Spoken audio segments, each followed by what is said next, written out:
These are beautiful silks from China, and back in the days of Marco Polo, it took a 2-year round trip to get things like these to Western Europe, along what was known as the Silk Road. Now, of course, it's much faster, and it's getting quicker and easier still, thanks to the new Silk Road, or as it's called in Beijing, the Belt and Road Initiative.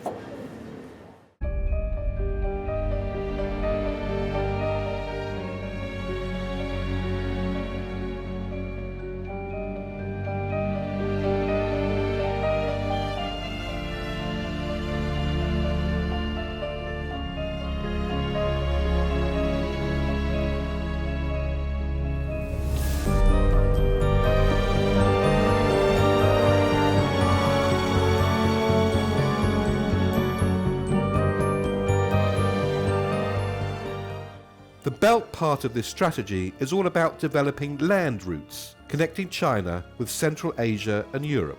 And the road part isn't a road at all.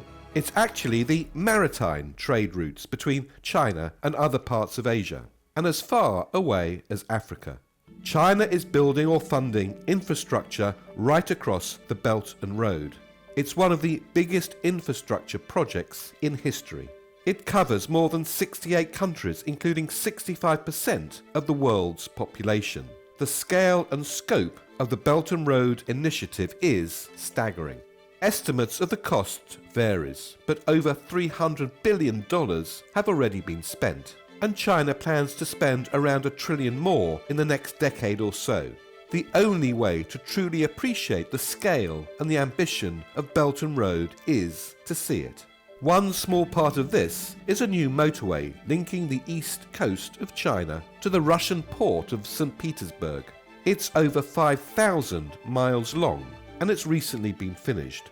Passing right through the centre of Kazakhstan, it's knocked 35 days off the travelling time from end to end. The Kazakhstan section alone has cost around $5.6 billion.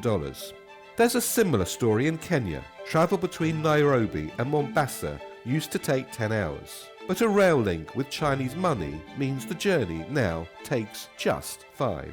There are stories like this all over the world as Belt and Road delivers railways, roads, ports and airports. There are oil and gas pipelines, wind farms and bridges. So why is China doing all of this? Well, there's a clear economic reason.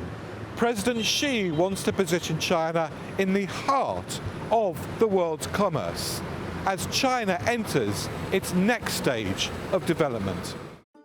In the first decade alone, it's expected to boost cross-border trade by an extraordinary $2.5 trillion. Belt and Road is expected by many to also give a boost to China's neighbours, which in turn can create stronger demand for Chinese exports. There are many supporters for Belt and Road, not least from the countries that are benefiting, and there are business opportunities for companies outside of China. These new airports need designing, and they also need new planes. New buildings need lifts. A new transport system needs trains. And these aren't going to come from China or Chinese companies. But there are also people who question China's motives. After all, there's no such thing as a free lunch. The timing of Belt and Road is what's raising many concerns. It comes as China increasingly flexes its military muscle and ramping up its claims in the South China Sea.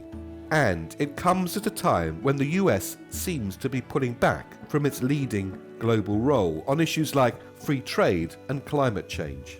China's no stranger to wall building. But at a time when the US is putting up barriers to trade, China is looking to push outward. So is China seeking to become the world's new superpower? A lot of people fear that's the case. Belt and Road is a way of exporting not just Chinese goods, but also Chinese influence, soft power to the world. Just look at El Salvador. It's a tiny dot on the map, but an important one. Its government used to have diplomatic relations with Taiwan, but has just switched allegiances to Beijing. The extraordinary opportunities offered by Belt and Road were arguably too good to resist.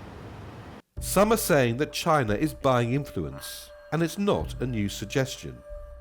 That China is lumbering poor countries with huge debts for all this new infrastructure, debts they can't possibly hope to pay off.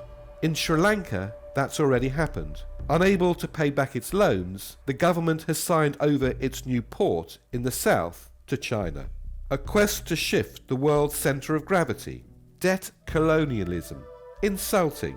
Debt-trapped diplomacy. Runs counter to the EU agenda for liberalising trade. A new version of colonialism. Some of these criticisms and doubts come from the highest level. And there's unease amongst the EU and the G12 that Italy has signed a Belt and Road Agreement with China. Well, China is adamant its intention is not to challenge the current world order. It says we're all in the same boat and we should therefore be rowing in the same direction. What we used to call a win-win situation. Yet China knows these concerns are real and they take them seriously.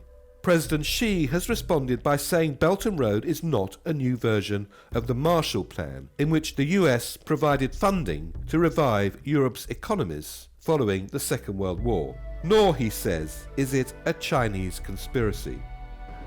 Overall, the jury's still out. This might just be the biggest boost to global trade we've ever seen, and could lift millions of people around the world out of poverty.